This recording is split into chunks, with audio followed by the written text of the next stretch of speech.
Fait que, je me suis déjà présentée. Faut-tu que je me représente là, pour la caméra? Non, merci. Vous dire que je n'ai pas de conflit d'intérêt. Non, moi non plus, aucun conflit. Puis les objectifs d'aujourd'hui, dans le fond, c'est qu'on va voir le matériel d'injection seulement. On ne verra pas le matériel d'inhalation ou d'autres moyens de consommation. On se concentre là-dessus. On va démontrer l'utilisation adéquate, essayer de trouver des trucs aussi pour adapter vos enseignements aux usagers, puis favoriser une meilleure posture d'intervention pour vous-même envers les personnes qui s'injectent des substances. On va prendre les questions à la toute fin. C'est une question de logistique de filmage. Ça marche? Bon, bien, première des choses, on sait que le contexte déjà qui entoure l'injection de drogue, on a commencé à donner du matériel au Québec avec l'organisme Cactus Montréal en 1989. Donc, ça fait quand même un certain temps qu'on a cette pratique-là, qu'on donne le matériel, qu'on a fini aussi par ajouter avec ça aussi une promotion des comportements à adopter, au-delà du matériel, mais comment on l'utilise, notamment ce matériel-là, qu'on a fait du counseling, qu'on a fait de l'accompagnement avec les usagers. Et ce qu'on se rend compte, c'est que si on regarde les statistiques, on voit que ça fonctionne. Ça a une incidence sur les pratiques des gens qui consomment par injection. On vous a mis ici, autant dans les statistiques du Québec que dans les statistiques de Montréal, on a choisi deux phénomènes, qui est le partage des seringues, partage du matériel autre qu'une seringue, qui sont des pratiques hautement à risque, on le sait, pour notamment la séroconversion au VHC ou virus d'hépatite C ou au VIH. Et donc, on voit qu'il y a notamment des gains clairs sur les pratiques des gens quand on les soutient, quand on les accompagne. Ceci dit, cette baisse-là que vous voyez là, elle n'est pas constante là, de 1995 à 2019 ou de 2010 à 2019. C'est-à-dire qu'on a réussi à avoir des gains clairs sur les changements de comportement, mais ça fait déjà plusieurs années, je vous dirais qu'on plafonne un peu, là, ou on planche, peut-être au niveau du plancher, mais on ne descend plus énormément depuis quelques années. Selon nous, il y a un tour de vis à faire. Selon nous, on a des moyens dans l'intervention pour réussir ultimement à poursuivre encore une diminution des comportements à risque. C'est ce qu'on va essayer de vous présenter notamment aujourd'hui.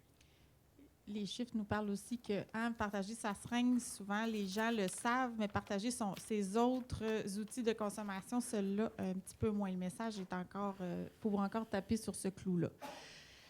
La prévalence des infections VIH et VHC dans nos populations de personnes qui s'injectent sont encore bien là, malheureusement. Et puis, il faut persister à offrir du dépistage aux personnes UDI. Oui, on offre du matériel, mais le dépistage aux 3 mois chez les personnes qui s'injectent devrait aussi être offert. La philosophie derrière l'intervention de la distribution de matériel, de l'enseignement qui est fait derrière ça est partie de la réduction des méfaits. On veut que ce soit adapté à l'être humain, mais que ce soit concret aussi pour eux. Là, les guides qu'on sort, c'est super cool, mais c'est pas à l'intention des usagers, à moins que ça donne puis que ça fit. Là, vous lui donnez, c'est bien le fun. Mais on le sait qu'il faut que ce soit plus concret et rapide aussi. On veut demeurer sensible aussi à tous les traumatismes. Vous savez que c'est à la mode, là, l'approche des traumas, mais on sait aussi que le réseau de la santé fait partie des expériences traumatiques là, pour à peu près tout le monde, consommateur ou non. C'est important de les accueillir dans un milieu qui va être sensible à ça et sécuritaire pour eux. Justice et équité, là, tantôt on parlait des grands centres, mais des régions aussi, c'est pas pareil partout, c'est pas pareil physiquement, mais c'est pas pareil dans l'accueil non plus, dépendamment qu'on soit une personne autochtone, de couleur, LGBT, tout ça. C'est en plus tes consommateurs, bien là, tu viens de changer tu n'as pas changé de chapeau, tu as juste mis un chapeau supplémentaire sur ta tête, et puis les accueillir dans la dignité. Pour nous, le rôle du professionnel dans le domaine de l'injection de substances, il y a au moins 3 dimensions différentes. Première dimension, qui est celle qui a débuté depuis déjà de nombreuses années, offrir le matériel d'injection qui correspond aux besoins de la personne. Ça, on a commencé par le faire et ça s'arrêtait là. Ce qu'on pourrait dire une remise mécanique du matériel. Je te le donne, ciao, bye. D'autant plus que si le professionnel, la personne donne le matériel, ne sait pas tout à fait comment le matériel fonctionne, j'ai d'autant moins de désir que la personne me pose des questions. Je ne vais pas commencer à montrer en tant que professionnel que ce que je te donne, je ne peux même pas t'expliquer tout à fait comment on l'utilise de manière optimale. avec le temps, on a commencé à faire de plus en plus la promotion des comportements d'injection à moindre risque. Donc, voici le matériel, voici comment le matériel fonctionne, ce qui était déjà un avancement. Je donne tout le temps l'exemple, là. Moi, le jour que je m'achète une thermopompe chez nous, je m'attends à ce que la personne qui vient de la poser, si je pose des questions sur comment ça fonctionne, bien, qu'il me donne au moins la base de voici comment ça fonctionne une thermopompe. S'il vient me la vendre, il me la pose, puis il dit j'ai aucune idée comment ça fonctionne, tu viens complètement de m'insécuriser, en tout cas clairement. Donc là-dessus, on a eu cette promotion-là. Nous, ce qu'on souhaite ultimement, c'est de passer maintenant à la troisième dimension, tout en conservant les deux autres. C'est de dire, bon, on veut accompagner aussi les personnes dans l'identification des difficultés qui sont susceptibles de rencontrer dans l'application des comportements d'injection. Ce qu'on leur dit de faire, en fait, ça serait ultimement ce qui serait la meilleure chose à faire. Mais le diable est dans les détails, le contexte des personnes, l'endroit où ils s'injectent, etc., fait que ce n'est pas à la portée de tout le monde, nécessairement, d'adopter les comportements optimum. Et ce n'est pas du tout ou rien. C'est-à-dire que voici comment on devrait le faire. Ceci dit, si tu n'y arrives pas pour X raisons, il y a d'autres possibilités. En fait, je dirais des alternatives aux comportements qui vont quand même réduire les risques au maximum. Et de suivre la personne aussi pour qu'on puisse, avec elle, identifier les stratégies qui vont lui permettre de surmonter ces problèmes-là, toujours en se basant sur sa pratique propre. Donc, de passer finalement du « on donne le matériel, voici ce qu'on devrait faire » à « comment maintenant on va le faire concrètement dans ta pratique à toi de manière personnalisée ». Et tout ça commence avec le savoir-être avec ces personnes-là. On les a longtemps rejetés, ou c'est ça, on garochait un kit sur le comptoir en espérant qu'il y aille ailleurs. On leur interdisait de s'injecter entre nos murs. On ne voulait pas voir ça, il fallait faire ça en cachette. Mais ces personnes-là méritent, comme toutes les autres, là, notre respect et notre ouverture. Oui, on va le répéter que de regarder la personne, l'accueillir gentiment avec le sourire et l'écouter véritablement, c'est la base. Je dois le répéter encore en 2024. Et c'est écrit aussi dans le guide qu'on vous a remis tantôt au soutien à l'intervention. C'est plate qu'il faille le rappeler, mais c'est quand même ça. Puis je mets mon contexte de travail. Mon ami avec qui je travaille, on a le même chandail aujourd'hui. Allô, docteur Philippe. Important de faire ça, puis de demander aussi comment la personne va, prendre de ses nouvelles. Moi, dans mon contexte de travail, les gens, quand ils rentrent à la réception de mon CLSC, il y a une grosse vitre par balle en rentrant. Il y a un gardien de sécurité aux côtés. Il y a une madame avec des poussettes puis des petits bébés parce que c'est la vaccination bébé à l'étage. Puis il y a la salle d'attente. Et tout ça est tout ouvert. Hein? Et là, la personne, elle vient, puis il faut qu'elle parle un petit peu fort pour se faire comprendre par-delà la vitre par balle pour avoir un kit. C'est quand même physiquement moyen là, pour recevoir quelqu'un en confidentialité puis établir un lien significatif avec cette personne-là.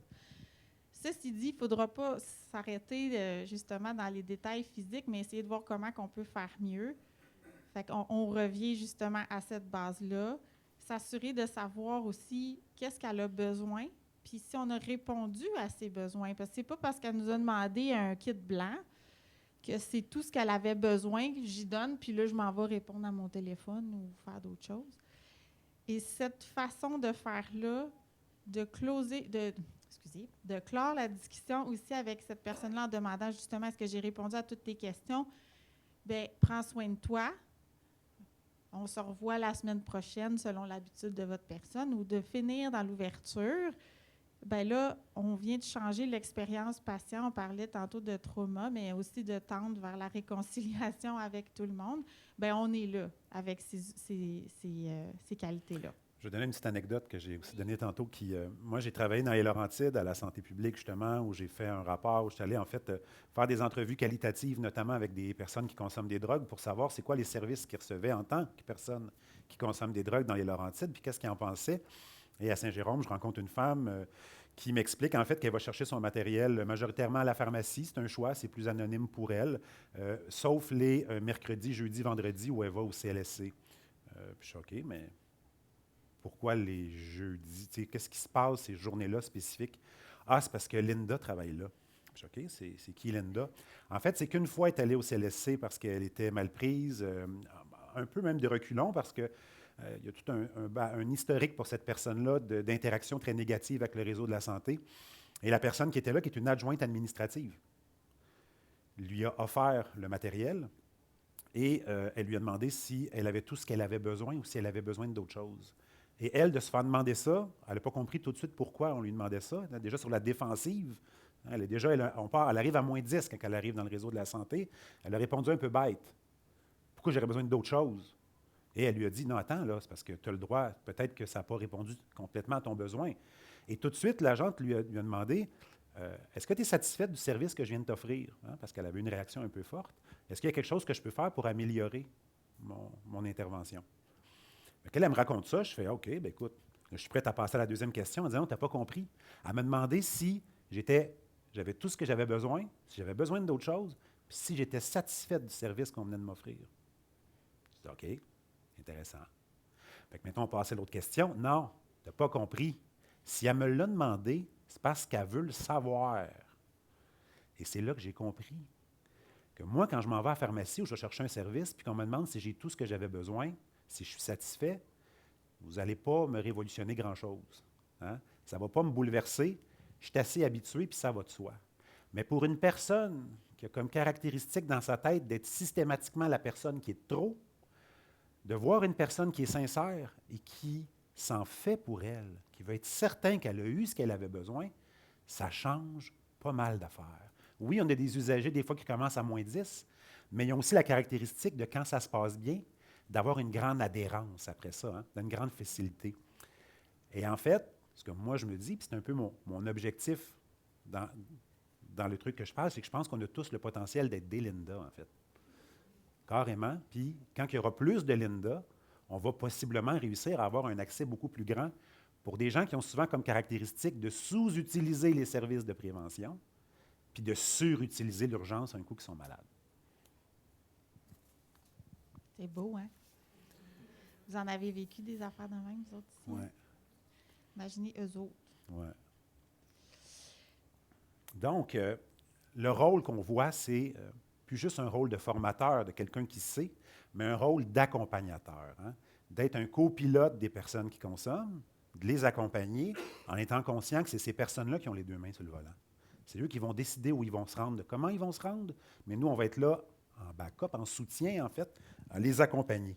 On n'est pas là pour leur dire « fais pas ça ou ça, ça se fait pas bien », mais de comprendre qu'est-ce qui fait que dans ton injection, tu adoptes tel comportement, que tu fais ça ou que tu fais ça. Parce que les gens, dans les comportements qu'ils ont, ce n'est pas par hasard qu'ils le font. Hein, ils n'ont pas des comportements aléatoires d'une fois à l'autre qui s'injectent. Ils s'injectent selon un rituel assez clair et il y a des raisons claires pourquoi ils font tel comportement. Que ce soit le comportement à moindre risque, numéro 1, ou au contraire un comportement qui concerne beaucoup de risques. Et en questionnant la personne, en comprenant pourquoi elle utilise ces comportements-là, c'est toute l'information qu'on a besoin pour être capable après ça de l'accompagner puis de faire une intervention qui comprend, qui peut d'une part déconstruire soit une idée, soit de lui proposer des alternatives ou autres, mais on est sûr après ça d'avoir ultimement une intervention qui porte beaucoup plus. On souligne aussi les comportements qui sont positifs, on est quand même dans un principe d'empowerment. On discute aussi de ce qui pourrait réalistement être amélioré selon les conditions de la personne. Hein. On peut bien lui dire qu'il faut de préférence s'injecter dans le bras, l'avant-bras, si la personne n'a plus de capital veineux. Bien, on le comprend, on l'accompagnera de trouver c'est quoi l'autre zone, en fait, à moindre risque, qui est peut-être un peu plus risquée, mais qui pourrait être, de toute façon, où on pourrait trouver des veines viables, par exemple. On tient compte du contexte aussi de vie réelle de la personne. On les reconnaît, les obstacles possibles à l'utilisation optimale du matériel. On adapte ces conseils, on va faire du cas par cas, on va les surmonter. On va proposer aussi des options alternatives, un peu comme j'ai dit. Et surtout, on va adopter une approche qui va être pragmatique, qui va être humaine. On va reconnaître, en fait, que la personne est en mesure de savoir dans quel contexte elle s'injecte.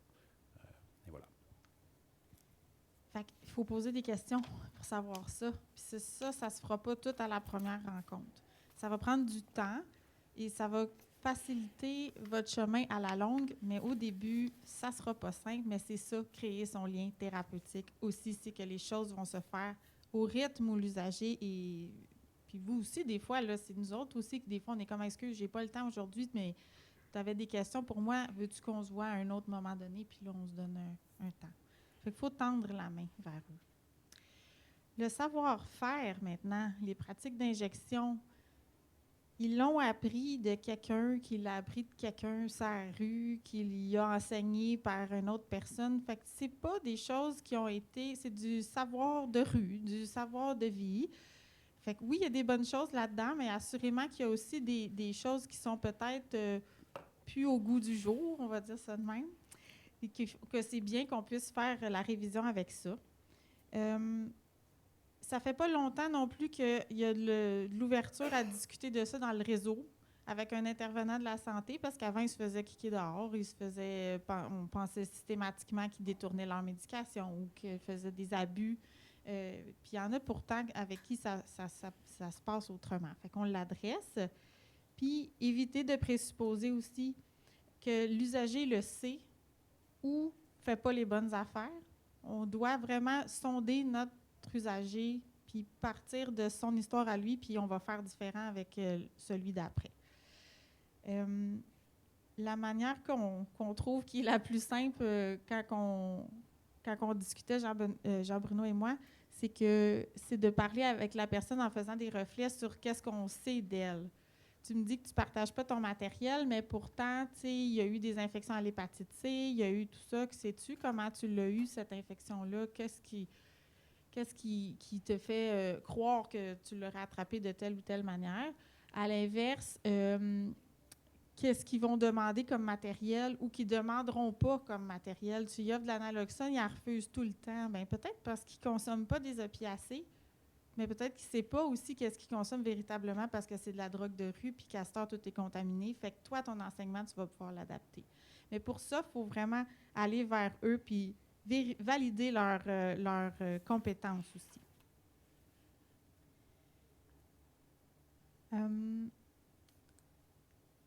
Ça, je l'ai déjà dit. Puis plus notre personne usage, surtout chez les personnes consommatrices par injection, ça va se ritualiser beaucoup. Plus on attend dans leur vie, plus ça va être difficile de déconstruire ça.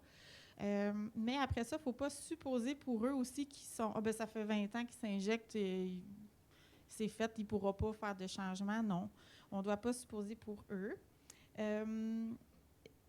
Ce qu'on veut aussi éviter, c'est qu'ils doivent s'en remettre à quelqu'un d'autre. Hein. On connaît tous des couples UDI là, qui vont souvent demander à l'autre là, de les injecter, mais aussi avec la difficulté éventuelle de faire l'injection, de recourir à des services externes là, d'injection, qui est un risque là, supplémentaire là, soit de surdose ou de contamination.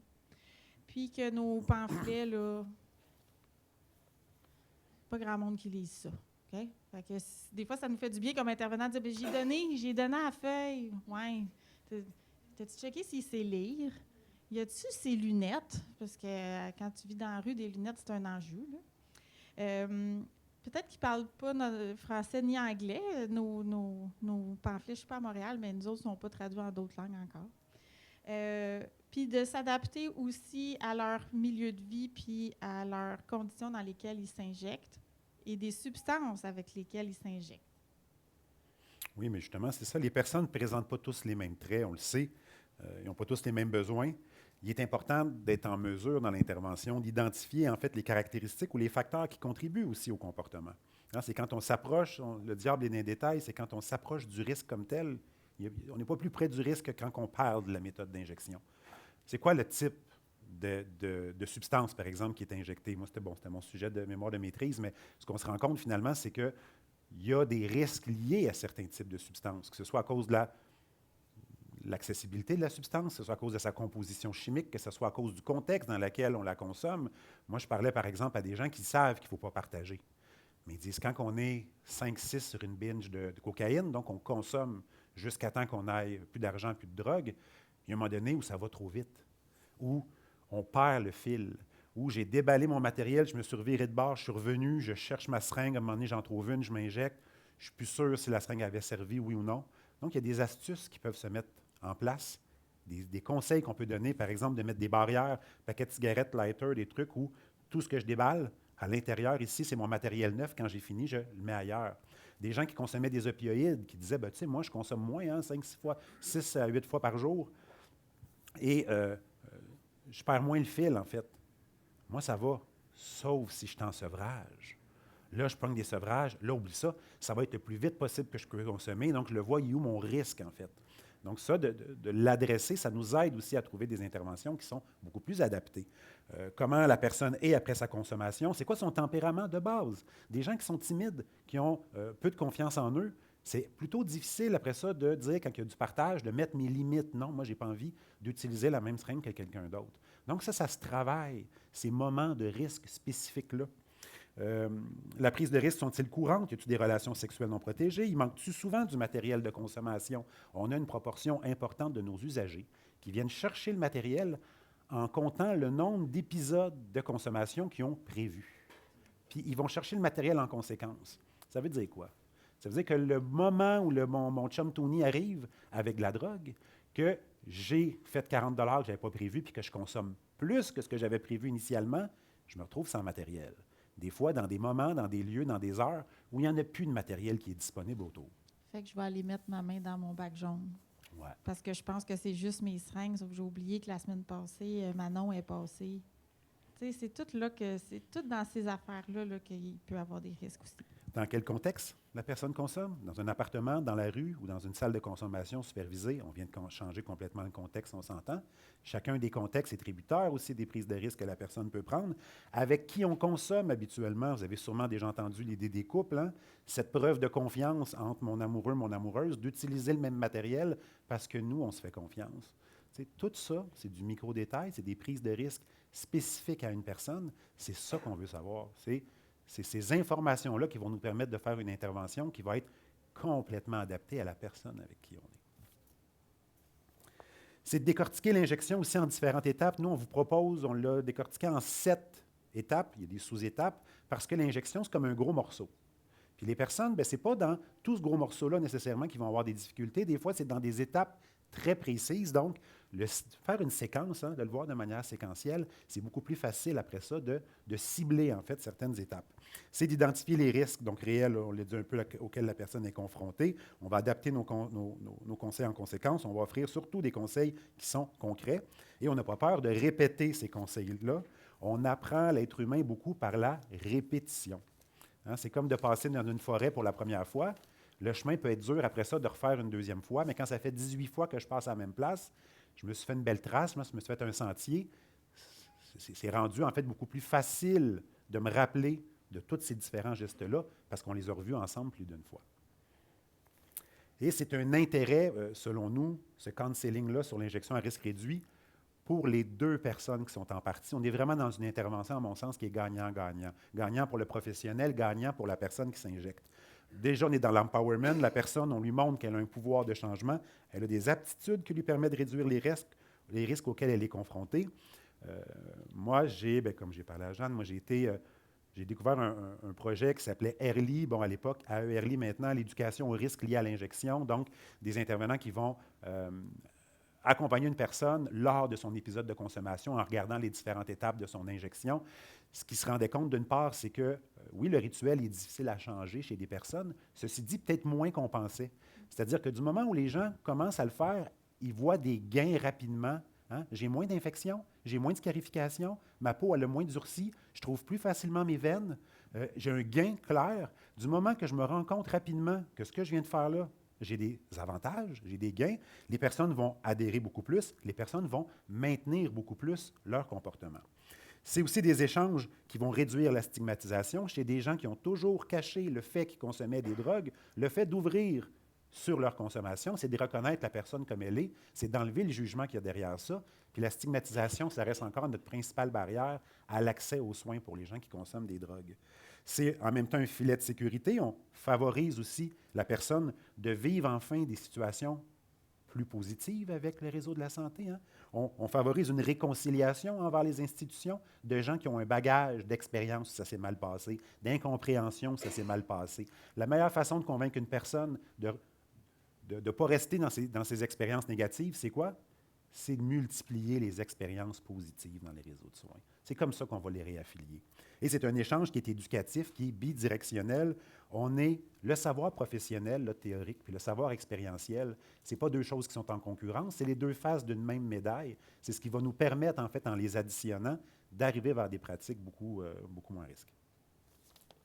Puis au fil du temps aussi, vous allez vous sentir meilleur comme intervenant. Parce qu'on se sent un peu poche là, quand on ne sait pas quoi dire à notre USDI, on ne sait pas pourquoi que le matériel, on ne le connaît pas trop, mais quand on ne connaît pas les substances de notre région non plus, fait que plus vous allez en faire, plus vous allez être capable de suivre l'évolution, de bien documenter aussi, puis de gagner en crédibilité aussi auprès de l'usager et développer des agents multiplicateurs. Quand on a un usager qui a de la personnalité, là, puis qui prend de la place, puis il se traîne un peu partout en ville, c'est pas long qu'il va répandre la bonne nouvelle que vous avez réussi à lui offrir. Puis, le lien de confiance va gagner aussi. Si la personne est capable de constater que c'était positif et utile, bien, il va avoir envie de revenir. La prochaine, j'avais appelé ça au début l'approche positive. Je pense que gain positif, je préfère peut-être. En fait, je vous explique. On imagine, bon, déjà, il y a cette idée peut-être un peu trop répandue que les gens qui consomment par injection, il y a la drogue, puis il y a l'effet de la drogue qui passe avant toute chose. Hein? Donc, ils se foutent de leur santé, ils se foutent de leur sécurité. Ce qu'ils veulent avant tout, c'est consommer. Dans les faits, quand on intervient, quand on rencontre les gens, on se rend compte que ce n'est pas si vrai que ça. Ceci dit, l'idée était de partir du principe que si moi, je rencontre une personne, que l'absorption de la substance, l'effet de la substance, c'est la seule chose qui est importante. Hein? À chaque fois que je parle des risques sur sa santé ou de sa sécurité, elle s'en fout. Tout ce qui l'intéresse, c'est la substance. Comment je pourrais la convaincre, ultimement, d'utiliser les méthodes d'injection à risque réduit, optimum, en soulignant que ça peut leur permettre d'avoir un gain au niveau de la facilité de consommation, rapidité, puis de l'intensité de l'effet. Et c'est là où cette espèce d'idée de win-win. Et moi, c'est une idée qui m'est venue, en fait, dans un contexte où avec un usager qui m'a mimé comment il faisait son injection habituellement, m'a tout mimé son injection et il n'a jamais utilisé le tampon d'alcool. Puis je dis, bien, pourquoi tu n'utilises pas le tampon d'alcool avant de t'injecter? Il dit, c'est trop long. Il dit, moi, là, dans mon rituel, là, je veux que ça soit le plus rapide. Je dis, OK, ça te prend combien de temps, toi? Prendre le tampon d'alcool, le déchirer, le prendre, puis le passer sur ton bras. Là, il dit 3 secondes, là. Mais il dit, moi, ce 3 secondes-là, quand je veux consommer, il est trop long. OK. J'ai une question à te poser. Combien de temps ça prend de trouver ta veine? Bien, il dit, quand je suis chanceux, moi, de 2 à 3 minutes. OK, oui, c'est long. Oui. Pourquoi? Ah, c'est parce que moi, ma peau a durci. J'ai tellement eu de bobos, tellement eu d'infections, tellement eu de cicatrices, que là, je ne vois plus mes veines. Ah. Qu'est-ce que tu penses qui fait que tu as des infections? Je dis, en fait, le fait de ne pas utiliser le tampon d'alcool, c'est ça qui fait tes infections majoritairement, qui fait que tu as de la scarification, qui fait que ta peau, elle va s'épaissir. En fait, tu sauves 3 secondes à ne pas l'utiliser, mais tu perds 3 minutes à chercher ta veine après. Moi, en termes de gain de temps, je ne trouve pas que tu as trouvé la méthode qui était super, là, on s'entend. Et ultimement, utilise ces méthodes-là, tu vas réussir à trouver tes veines plus rapidement. Et on en a mis des exemples ici, il y en a encore plus dans le guide, mais il y en a plein d'autres. Il y a un gain clair, même si je voudrais juste penser à l'effet de ma substance, d'utiliser les méthodes qui sont les moins risquées. Y en a-tu qui ont fait ça avec leurs clients? Dit, prépare-moi ta substance, on va regarder ça ensemble. Hey, faites-le. C'est fou ce qu'on apprend. Ah, c'est incroyable. Puis en fait, c'est la variabilité d'une personne à l'autre quand on le fait. Puis ils n'ont pas besoin de consommer devant nous. Moi, je dis, tu le mimes, puis tu peux même laisser le bouchon sur la seringue. Fais juste me mimer comment tu le ferais. J'en reviens pas à quel point, concrètement, on voit les messages où ça passe moins, on voit les messages où ça passe mieux. On le voit, sont où les incompréhensions, plutôt que de rester dans l'espèce. On a des gens que ça fait 10-15 ans qui nous disent oui quand on leur dit des conseils, puis qui nous font un sourire, puis ils veulent être sympathiques. Puis du moment qu'on leur montre concrètement, ils font « OK, c'est de ça que tu voulais parler. » OK, manifestement, il fallait qu'on le fasse ensemble pour que la personne réussisse à comprendre, puis que ça soit basé sur ses pratiques. Oui. Trouvez-vous une excuse de dire, tu veux-tu qu'on regarde ensemble les veines qui tressent, comment ça se passe? Tu veux-tu qu'on regarde pour te trouver des nouveaux spots d'injection ou que tu me montres où tu es rendu? C'est une bonne excuse physique. Hein? Ça nous permet de toucher l'usager, de regarder avec lui ou elle où est-ce que ça en est rendu. Puis là, tu amènes ça, ça fonctionne. Ça fonctionne vraiment bien. Fait que là, on va faire du Ricardo cuisine. Avec, oui, Bruno. Je ne vais pas être aussi dynamique que Ricardo, mais Il est dur à côté. Mais, Dans le guide d'injection, là, vous avez à l'entrée, là, il y avait 2 guides différents. Il y a le guide d'injection puis il y a le guide de soutien là, à l'intervention. Les 7 étapes sont inscrites avec toutes les sous-étapes, là, fait que vous n'avez pas à prendre rien en note, là, mais l'idée, c'est d'essayer de vous montrer une technique le mieux possible. Puis un matin, on l'a fait, puis ben on n'a pas fait, on s'est fait prendre sur des détails. Fait que c'est pour dire, puis on l'a fait souvent. Fait qu'on fait prise 2? Oui, yes, sir. On a manqué de temps aussi. On avait, là, on était capable d'être un peu plus short. Donc, on va vous présenter le matériel rapidement. On a pris ici une seringue de 1 cc, donc qui est 1 millilitre, en fait. On a aussi l'équivalent 3 millilitres, donc 3 fois plus grande, qui est une seringue qui est non sertie, qu'on va souvent utiliser, en fait, qu'on va donner à l'usager seulement qui a besoin de plus de volume que ce que notre seringue d'1 cc est capable de contenir. C'est seulement là qu'on va lui donner la 3 cc. Pourquoi? Je vais l'expliquer rapidement. Donc, ici, en théorie, la plupart des substances qu'on va consommer, la première seringue, elle est suffisante avec 1 cc. Malheureusement, certaines substances, notamment les opioïdes médicamenteux, il faut rajouter beaucoup plus d'eau parce que, vous savez, hein, dans un comprimé, là, la substance active, ce n'est pas grand-chose en termes de volume, de quantité. La majorité, là, c'est des excipients. C'est des agents structurants qu'on va rajouter pour qu'on puisse, quand on va les compresser, là, avoir une pilule qui se tient. Donc, il y a bien des affaires là-dedans qui ne sont pas super solides dans l'eau. Donc, si on veut vraiment en faire une solution qui est injectable, il faut en mettre pas mal de l'eau. Quand ça ne rentre pas dans une seule seringue de 1 cc, les gens, ce qu'ils faisaient, c'est quoi? Bien, c'est que je vais remplir ma seringue, je vais m'injecter. Je ne vais pas changer de seringue à chaque fois. Moi, remplir ma même une deuxième fois, des fois, je vais le faire 3 fois. Si je m'injecte, si j'ai 8 épisodes de consommation, ça me prend 3 injections à chaque fois, c'est 24 injections par jour. Puis on le sait qu'une seringue, à chaque fois qu'on l'utilise, hein, la pointe, elle s'émousse. La 3e fois qu'on l'a utilisée, c'est un hameçon qui est au bout. Donc, ça charcute les bras. Bonjour les infections, bonjour les risques de complications.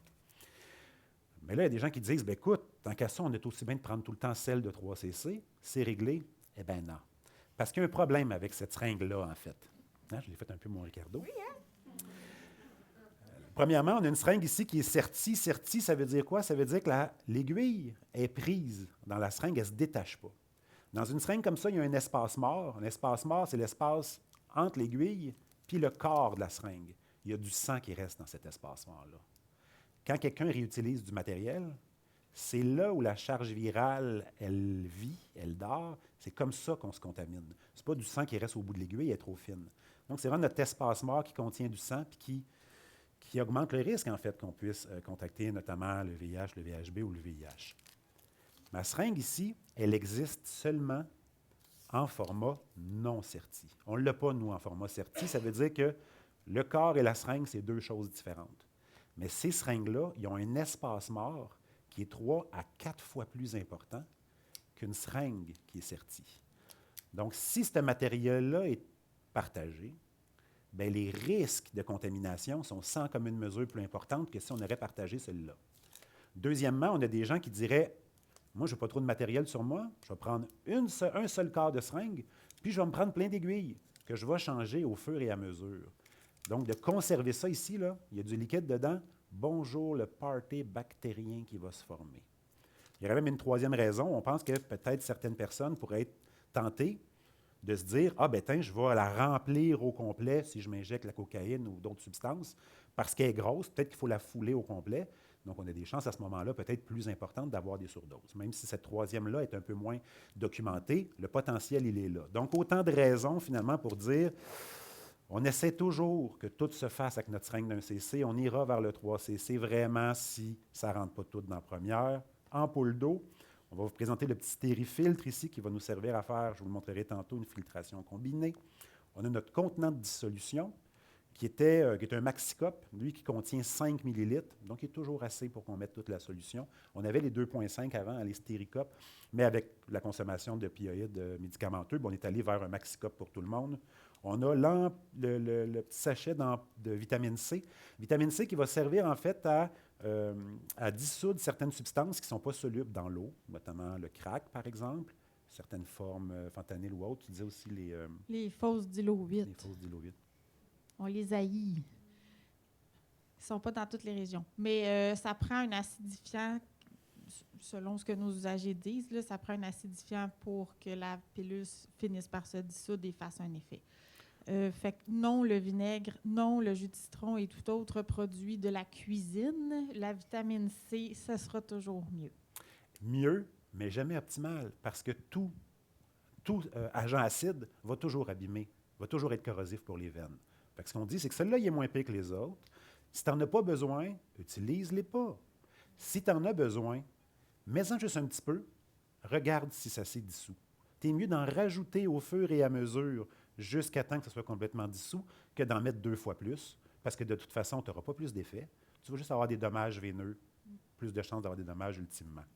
On dit un quart à un tiers là, de la substance en acidifiant. Oui. Roughly.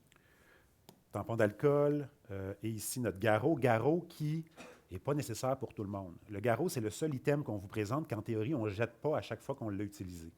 Donc, si on garde puis on réutilise un item, bien, les chances de contamination sont plus importantes. On va dire aux gens de prendre des tampons d'alcool puis les nettoyer notamment, de les changer s'ils ont perdu leur élasticité ou s'ils sont trop tachés. Mais vous savez, ça ne se voit pas toujours le sang. Des fois, les gens oublient. Donc, ultimement, tu as besoin d'un garrot pour faire saillir tes veines parce que tu ne les trouves pas, prends-le. Tu n'en as pas besoin, tant mieux. Ça va pas, c'est pas obligatoire, loin s'en faut. Qu'est-ce qui manque? Des condoms. Les condoms viennent dans les kits préfaits, hein, les sacs noirs, les sacs blancs. Et on n'a pas de briquet. Ah non. Il faut tout réunir avant, parce que sinon, là, le monde y capote puis ils courent après leur stock. Puis l'analoxone, ce matin, on a oublié de le mentionner, là, mais idéalement aussi d'en avoir pas loin, tout le temps. Merci. Première des choses, l'étape, on dit aux gens d'essayer de trouver dans la mesure du possible un endroit qui est tranquille, qui est bien éclairé, de se laver les mains avec de l'eau et du savon, puis pourquoi pas, de se laver les avant-bras avec de l'eau et du savon. Parce que quand ils vont arriver à chercher leur veine, s'ils ne la trouvent pas du premier coup, ils risquent d'essayer d'en chercher, d'en trouver un peu partout. Puis c'est là que la désinfection ne se fait plus. C'est plus comme important. Les gens ont comme passé le tampon d'alcool, vous allez voir tantôt une fois. C'est bien rare qu'ils vont reprendre un nouveau tampon d'alcool à chaque fois qu'ils changent de site. Donc, très bon exemple, en fait, donné en plus par une personne qui consomme. Donc, de se dire, moi, je me lavais les mains, je me lavais les avant-bras, tac, c'était réglé. Pourquoi pas même d'utiliser de l'eau tiède, de l'eau chaude, ça fait saillir les veines en même temps, ils vont être plus faciles à trouver. On a déjà une bonne raison de le faire. Notre gain positif, là, on a un bon exemple ici. Et de mettre le matériel toujours, bien, si possible, sur une surface qui est plane, qui est propre, de l'avoir à portée de main. Si je suis dans la rue, si je n'ai pas accès, de prendre un papier journal, de prendre un livre, de prendre quelque chose qui va me servir, en fait, de surface qui est moins sale que la surface, en fait, qui serait, mettons, par exemple, par terre. Si les gens consomment à plusieurs, on leur dit dans la mesure du possible de subdiviser la drogue sous forme sèche. Donc, le plus facile, j'ai acheté 4 dilos, 2. C'est réglé, on a chacun nos contenants de dissolution, on a chacun notre matériel. Dans les faits, quand on achète de la drogue qui est sous forme de poudre, puis on veut la séparer, là, c'est plus difficile. On a eu un exemple quand même tantôt qui est intéressant. Il y a une personne qui dit, ce que les 2 personnes peuvent faire, c'est qu'il y a une personne qui subdivise en 2 parts égales, puis c'est l'autre personne qui choisit c'est laquelle sa part des 2. Là, ça va déjà être une pas pire. Parce que plusieurs consommateurs nous disaient « Hey, moi, les tivites, là, il va en avoir plus dans la sienne que dans la mienne. » Et en fait, il y a même du monde qui disent « La meilleure façon que tu veux que la chicane pogne entre des consommateurs, c'est de commencer à couper des affaires à l'œil comme ça. » Il dit « Ça, c'est la merde, va pogner. » Il y en a des plus vite qui disaient « Moi, je sais que dans cocaïne, il y a beaucoup de coupes. Puis que la coupe est comme un peu plus fluffy. » Il dit « Moi, j'ai cette capacité rapide, sans que ça paraisse trop, de diviser, puis il va en mettre pas mal plus de fluffy sur son bord que je vais en avoir de mon bord. » Donc, souvent, les consommateurs, ce qu'ils disent, c'est que pour éviter qu'on commence à s'arracher la tête pour savoir si tu as assez de m'excroquer ou non, on va toute la mélanger et la diviser. Et voilà, on va la mélanger, on va la mettre liquide. Liquide. Nos seringues, il y a des unités de mesure, mais on va craquer l'unité de mesure, on divise par 2, puis je te donne la moitié. Sauf que là, on vient d'utiliser un contenant de dissolution, on vient d'utiliser une seringue pour une solution qui va être partagée. Donc, il faut juste se dire que s'assurer déjà que tout ce qu'on fait, ça soit toujours fait avec du matériel qui est stérile. Donc, du moment que moi, j'ai mes 80 unités ici de solution à injecter, bien, comment je donne le 40 à l'autre? Pour moi, une des façons assez simples, c'est de remettre 40 unités de solution à l'intérieur du contenant de dissolution. La personne prendra sa seringue et elle viendra le tirer dans la sienne. Dans certains cas, on pourrait dire, je vais enlever le piston, puis je vais lui mettre dans sa seringue directement son 40 unités. Attention, quand on remet le piston, après, par exemple, parce que ça fait de la pression, puis tu peux perdre ta drogue de ton côté. Si j'ai des seringues qui sont non serties, bien, je pourrais même dire, bien, écoute, je vais le faire en front, loading, je vais aller dans les petits interstices en avant, puis c'est là que je vais te mettre ta quantité. Toi, tu pourras mettre ton aiguille par la suite. Dans tous les cas, quand on fait ce transvidage-là, il ne faut juste pas que la première seringue, on aille abîmer l'aiguille en accrochant l'autre seringue, par exemple. Si c'est pour être le cas, je suis aussi bien à ce moment-là, moi, de prendre une seringue neuve puis d'aller m'en chercher une ou Dans les centres de prévention des surdoses, tu ne peux pas faire ça. Il faut que tout le monde arrive avec sa propre dope. Tu ne peux pas mélanger, tu ne peux pas partager, tu ne peux pas donner à l'autre. Fait que ça aussi, il faut être... tu sais, tantôt, on parlait du contexte de consommation, là.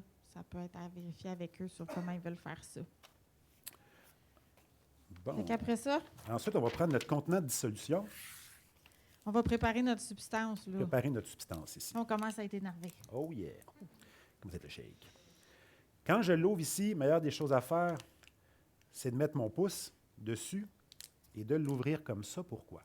Parce que, et c'est l'idée tout le temps que je donnais aux consommateurs, bonne idée, là, pense à tous les endroits que ta solution que tu veux t'injecter va entrer en contact. Tes mains, tes doigts doivent jamais toucher à aucune surface qui va toucher à ta solution. Fait que pense-y, qu'est-ce qui touche à la solution? Tes doigts jamais là. Première des choses, on a le contenant de dissolution. Dans le contenant de dissolution, si on l'ouvre bien vite, il y a souvent un petit item qui a tendance à tomber, qui est notre petit filtre ici, qui va servir à filtrer la solution. Du moment où je l'ouvre trop vite puis qu'il tombe, qu'est-ce que je fais? Tout de suite, je le prends puis je le remets, et voilà. J'ai mis mes doigts, en fait, je viens de contaminer un item qui clairement va rentrer en contact avec la solution parce que je vais filtrer la solution avec ce filtre-là. Donc, les traces de sang, là, vous savez, une lampe qu'on passe pour voir les traces de sang qui ne sont pas visibles à l'œil nu, il y a un travail merveilleux qui a été fait par la police aux États-Unis. Je pense qu'il y a Baltimore qui sont rentrés dans un endroit où les gens consommaient, puis ils ont passé la lampe, en fait, puis c'est un croquis qui montre tous les endroits où ils ont trouvé du sang. C'est des injecteurs de cocaïne. Cocaïne, c'est un vasodilatateur. Ça fait peur.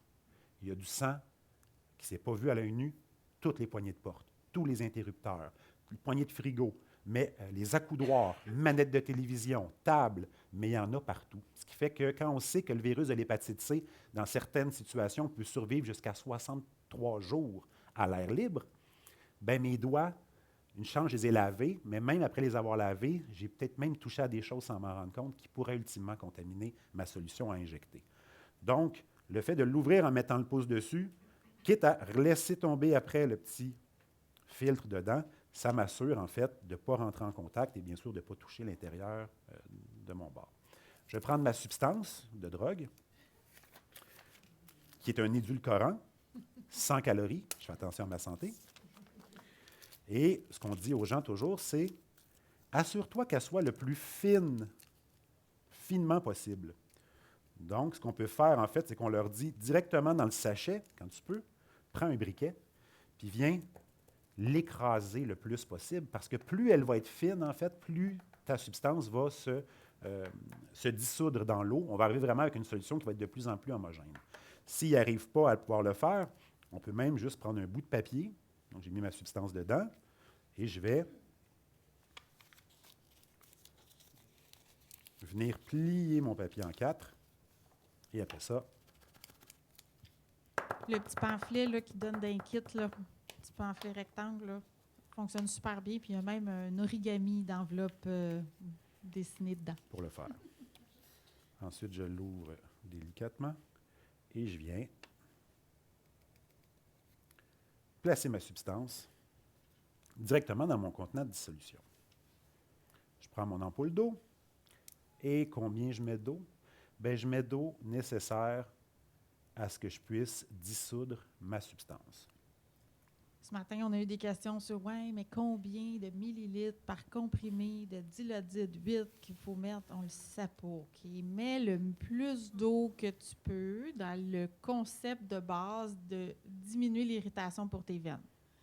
Après ça, ça dépend de la seringue que tu as prise, ça dépend du nombre de comprimés qu'il y a dedans, ça dépend de beaucoup de choses. Mais nos usagers, ils ont des yeux puis une expérience, puis ils n'ont pas le goût de scraper leur dose de toute façon, fait qu'ils vont faire ça adéquatement. Et de mettre un peu plus d'eau, même s'il y en a un peu plus que ce qui aurait été nécessaire à la dissolution, ça n'enlèvera pas l'effet, il n'y a pas de problème. Un coup, je l'ai mis comme ça, on dit aux gens de chauffer la substance. Donc, de chauffer jusqu'à ce que les premières petites bulles apparaissent, en fait, à la surface. Pourquoi? Parce que d'un, il y a des microparticules qu'on ne voit pas avec les yeux, qui ne sont peut-être pas nécessairement dissoutes, qui vont passer dans la seringue, qui peuvent abîmer les veines. Du moment où on commence à voir les petites bulles, on arrive au début de l'ébullition, ça va aider ces particules-là à se dissoudre. Deuxièmement, on a une multitude de micro-organismes qui vont être aussi détruits, qu'on n'a pas envie d'avoir dans le système sanguin. Du moment que c'est fait, pour être certain que c'est bien fait, en plus, on peut prendre notre seringue. Donc, je l'ouvre ici. J'ai un petit bout jaune comme ça ici qui est encore dans l'emballage. Eh bien, je le retire et je ne lui touche pas avec mes mains. Et je vais venir brasser pour m'assurer qu'on a la solution qui est la plus homogène possible. S'ils utilisent la seringue 3cc, c'est stérile hein, quand c'est dans l'emballage. Fait qu'on va suggérer à l'usager d'ouvrir sa seringue et de tenir le corps pour venir brasser avec le piston la substance sans y toucher. C'est tout un défi. J'ai hâte que vous l'essayiez. C'est vraiment de la pratique. Si j'ai un médicament opioïde, il y a de la cire souvent autour du médicament opioïde. Le fait de le chauffer, bien, la cire, elle va se liquéfier. Donc, si je me l'injecte directement à chaud, bien, elle va rentrer, elle, dans la seringue. Elle va rentrer dans mes veines. Qu'est-ce qui va se passer quand elle va refroidir? Hein, ouais, elle va revenir en cire à l'intérieur de mes veines. Donc, quand je le chauffe, on attend que ça refroidisse après. Puis quand ça va refroidir, on va voir elle va tout simplement se solidifier sur le dessus.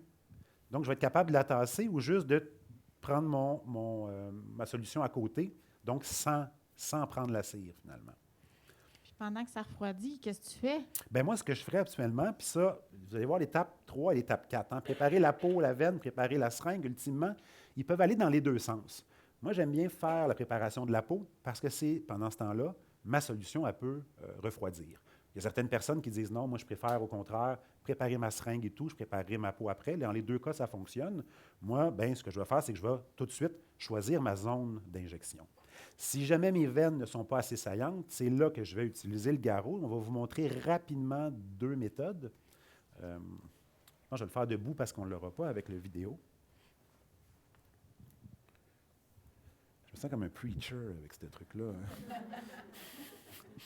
Donc, ce que je fais, en fait, c'est que je vais tout simplement le laisser dépasser comme ça ici. Donc, je le laisse pendre à peu près égal. Je le coince avec mon pouce. Je ramène l'autre côté comme ça ici. Je viens le coller et je m'en viens ici de le coincer. Donc là, je peux faire mon injection. Si je m'endors, si je passe out, il va s'enlever tout seul dès qu'il n'y aura plus de pression. Donc, ça réduit les risques pour les gens qui tombent somnolents ou autres, que le garrot reste en place et qu'il n'y ait pas de sang, en fait, dans le membre. Il y a des gens qui disent, non, mais moi, j'ai envie de l'avoir, mais je veux que mon bras puisse bouger. Donc, c'est le même principe. On le laisse toujours pendre comme ça. Je vais toujours le coincer avec mon pouce. Je vais le ramener. Mais au lieu de venir le coincer, je vais juste le passer en dessous. Attends, là, je l'ai échappé. Je vais glisser. Vous voyez, c'est pas facile, hein? Ça aussi, c'est dur. C'est l'habitude. Oui,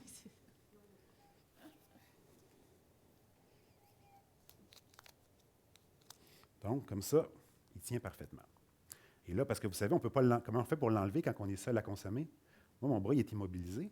Mon autre bras ici va avoir la seringue. Et ce qu'on veut, c'est que du moment où j'ai trouvé ma veine puis que j'ai fait pénétrer l'aiguille, je ne veux pas tout de suite pousser parce que ma veine est compressée, elle est pleine de sang. Si je rajoute du liquide, il y a des chances que ma veine, elle éclate. Surtout avec une seringue 3cc, 3 millilitres.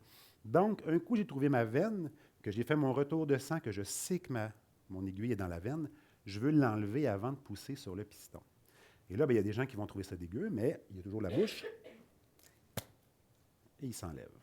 Comme ça, au moins, je peux après ça peser sur le piston. Et quelqu'un nous a dit justement... Rappelons-nous où est le sang tout partout dans la pièce qu'ils ont dit tantôt. Le garrot en faisait partie. Et voilà. Donc, on a quelqu'un de la santé publique tantôt qui convulsait quasiment à l'idée de mettre ça dans la bouche. Là, quelqu'un...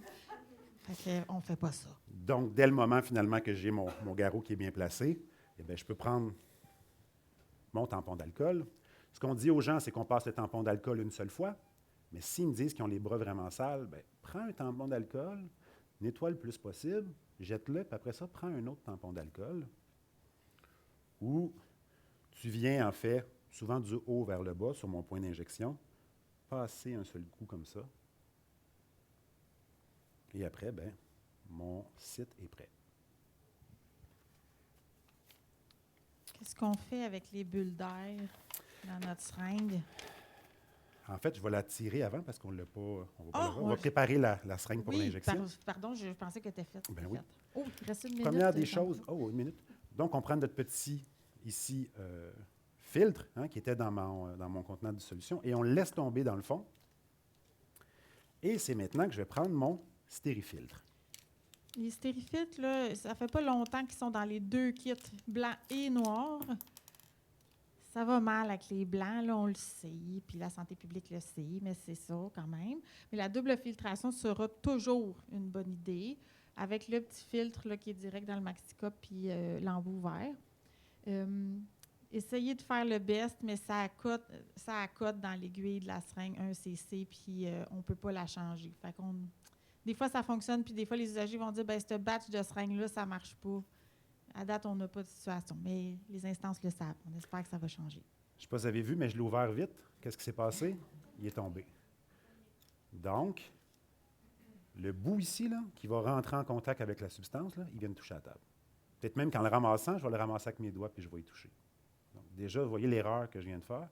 Ce qui veut dire que quand je l'ouvre, en fait, je peux, j'ai même ouvert à l'envers, vous voyez, je peux l'ouvrir de cette barre-là, de le coincer, de le prendre avec mes doigts et de le sortir comme ça, sans jamais que mon doigt rentre en contact. Quand je vous dis que c'est l'habitude, là, c'est toujours de la façon que j'ouvre mon contenant de dissolution, la façon que j'ouvre l'enveloppe de ma seringue, la façon dont j'ouvre le stérifiltre. Je l'ouvre tout le temps d'une manière à le prendre, puis je le sortirai de l'emballage après pour que tous les interstices, toutes les extrémités qui vont toucher à la substance soient jamais en contact avec le plan de travail, avec mes doigts. Ou on le laisse dedans, pogné en sandwich, là, le petit bout de verre. Je vais enlever mon bouchon, je vais mettre la seringue, je pousse un peu, et ma seringue, mon stérifiltre est sur ma seringue. J'ai mon petit, ici, filtre qui est tout imbibé, et je vais venir coller mon stérifiltre sur le fil qui est en bas pour que, quand je vais tirer ma substance, la substance soit obligée de passer à travers le filtre qui était dans le Stéricup, qui passe à travers le stérifiltre. Donc, on a une filtration qui est combinée. Le premier filtre enlève les plus gros morceaux non dissous. Le deuxième enlève les petites particules plus petites avant que ça aille dans ma seringue. Truc important, quand mon stérifiltre est sec, ça ne tire pas bien, c'est comme de l'air qui passe. Donc, de l'humidifier, hein, de le laisser un peu s'humidifier avant, de bien peser, de bien écraser le fil qui est en dessous avec le stérifiltre et de venir tirer doucement. Il faut y aller doucement et être patient. Si la personne tire rapidement, là, elle va rester avec le piston dans les mains, puis là, c'est ça. Il faut juste être patient parce que le temps que ça passe dans toutes les couches, là, ça prend un petit peu plus de temps. C'est cela. Donc là, j'ai ma solution dedans. Et là, qu'est-ce qu'on fait? Parce qu'il y a des bulles d'air. En théorie, on disait, hein, là, on peut enlever ici le stérifiltre, bien, on disait finalement de donner des petits coups dessus, de pouvoir peut-être faire sortir la première goutte au bout, de ne pas la lécher, bien sûr. Dans les faits, il y a d'autres guides qui vont dire que ce n'est pas nécessaire d'enlever les bulles d'air parce que la quantité d'air nécessaire pour faire une embolie là, est sans commune mesure plus importante que ce qu'une seringue pleine d'air serait capable de contenir. Donc, on dit, puisque ce n'est pas clair encore les recherches à ce niveau-là, bien, pourquoi pas les enlever quand même? Ça, on n'enlève rien de les enlever, mais on ne vient pas fou avec ça nécessairement. Ensuite, on est rendu à un truc que les gens oublient de faire, de caler son bras, de s'immobiliser comme il faut. Hein, d'être de même, là, les chances que je manque puis que je me charcute sont plus grandes. Je m'écrase, je me cale le bras comme il faut. Je vais dans un angle entre 15 et 45 degrés environ, le biseau vers le haut. Vous allez voir dans le guide, c'est assez clair comment c'est fait. Je vais pouvoir faire rentrer l'aiguille. Juste pour ne pas me blesser, je vais remettre, pour être safe, le bouchon. Donc, je vais vraiment trouver ma veine Et ici, avec mes 2 doigts, je vais être capable de tirer un peu sur le piston. Un coup, je vais rentrer dans ma veine. Je veux un retour de sang, en fait, pour être sûr que mon aiguille est à l'intérieur de la veine. Un coup, c'est fait. Je relâche. Hein? Si j'ai juste coincé mon garrot, on lâche, là. Sinon, je l'enlève avec mes dents. Et je pousse doucement sur le piston. Pas besoin de rien brusquer pour faire rentrer doucement la substance. Dès que c'est fait, je retire la seringue dans le même angle que je l'ai fait rentrer. Et il reste un 3e item ici, qui est mon tampon sec, que je vais être en mesure finalement de mettre sur ma veine pour arrêter le saignement. 30 secondes, 1 minute, je l'enlève, ça saigne encore, je le remets puis j'en mets de la pression. Et l'injection est faite de manière optimale. Ensuite, j'ai tout mon plan de travail. On peut dire que tout ce qui est rentré en contact avec du sang, ma seringue, mon tampon ici, et pourquoi pas tout le reste du matériel directement dans mon bac. Tout mettre dans le bac jaune va empêcher les tentations poches d'aller chercher ça dans la poubelle de la salle de bain, le petit truc qui reste. Puis là, on n'a pas parlé de wash, de réutilisation des tampons, de tout ça à proscrire. Je ne saurais dire mieux dans le contexte. Ils vont continuer de le faire, mais vraiment la pire affaire bactérienne. Expliquer c'est quoi un wash pour ceux qui ne savent pas, c'est que dans mon contenant de dissolution, hein, surtout quand j'ai des médicaments opioïdes, quand je l'ai écrasé, je l'ai chauffé puis j'ai tiré, il y a des particules qui restent collées tout le long du bord de mon contenant. Puis mon filtre, lui, bien, il y a comme encore, hein, si je l'écrase, il y a encore du jus, de la solution dedans. Donc les gens, ce qu'ils vont faire, c'est qu'ils vont garder les contenants, ils vont garder les filtres. Puis ce qu'ils vont faire, c'est qu'ils vont rajouter de l'eau dedans pour brasser en se disant, s'il restait un peu de drogue, je vais aller la rechercher une 2e fois, puis je vais pouvoir m'injecter. Toutes mes petites momousses de wash des 3 derniers jours, puis j'espère pas pogner un Staph aureus. Et puis on voit des gens qui sortent des fois 4-5 contenants comme ça dans les poches depuis je ne sais pas combien de jours. Ils repassent à l'eau un après l'autre pour tirer le plus possible. On leur dit de ne pas le faire, mais s'ils sont pour le faire, chauffe, si possible, clairement. Tu as besoin de chauffer encore plus. Et filtre. Assure-toi de très bien filtrer. Puis si tu es même motivé, refiltre une 2e fois. Pourquoi pas? Parce que là, les chances que tu aies une culture bactérienne en folie là-dedans, des saletés, des bactéries, tout ça, est décuplé complètement. Puis les wash, les copes se vendent, les copes utilisées avec la petite momousse. En tout cas, nous autres, ça se vend. Pas cher, pas cher. Hépatite C incluse. C'est vraiment à déconseiller. On a fait le tour, puis vous avez vu que même malgré le fait qu'on est 0 intoxiqué, qu'on a nos 2 mains avec 10 doigts fonctionnels, qu'on sait comment ça fonctionne, qu'on est dans un endroit sécuritaire et lumineux, on a fait des erreurs, on a échappé des affaires. Fait qu'imaginez si la police passe dans la rue, ils vantent. Ça a été une dure journée, tu es rendu à ton 3e 1,18 litres de bière, ça se peut. Ça commence à être tough. Fait que quand on vous disait tantôt d'avoir la pratique avec votre usager dans un contexte où il sera bien, bien, ça peut être une belle opportunité là, d'enseignement puis de compréhension aussi de ce qui se passe. Yeah! Merci!